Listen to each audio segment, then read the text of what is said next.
Hi mga kauni, for today's vlog nga guys, ituturo ko sa inyo kung paano magiging safe ang ating messenger kapag tayo ay nagbabrowse or nagsisearch sa mga Google or yung mga meron tayong site na pinapasukan. Kasi usually niyan, may mga naka-on na mga settings at para hindi tayo ma-virus or maging safe yung ating messenger dyan, is ito-turn off natin yan. Pero bago yan, syempre kailangan guys is naka-update yung ating messenger. Punta po na tayo sa ating Play Store at i-update lang natin yung messenger natin kasi dapat talaga is naka-update yung ating mga messenger, yung mga apps natin para hindi tayo nahihirapan gamitin. May tendency kasi na minsan hindi ma-open yan or naglalag or hindi tayo updated sa mga bagong feature ni messenger. So kapag nahanap nyo na at kapag naka-update naman yan is pwede nyo na yan i-open at madadirect tayo ngayon sa ating messenger. So, usually guys, kapag ganyan, nandito tayo sa messenger natin, makikita nyo yung settings dyan sa taas ng inyong messenger. I-click mo lang yan guys. So, madali lang yan hanapin. Sundan nyo lang po itong tutorial na gagawin ko. So, base kasi dito guys, alam ko naka-on to. So, ito turn off natin. Ay, ganyan. So, hanapin nyo lang. Punta lang kayo dun sa privacy and settings. I-click mo lang yan. So, makikita nyo naman yan, nakalagay yan sa references.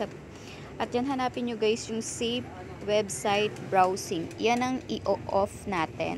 So, para maging safe yung ating pagsusearch o wait sa Google. Ayan guys, i-on pala natin siya. So, naka-off pala siya. So, i-on natin siya para maging safe yung ating.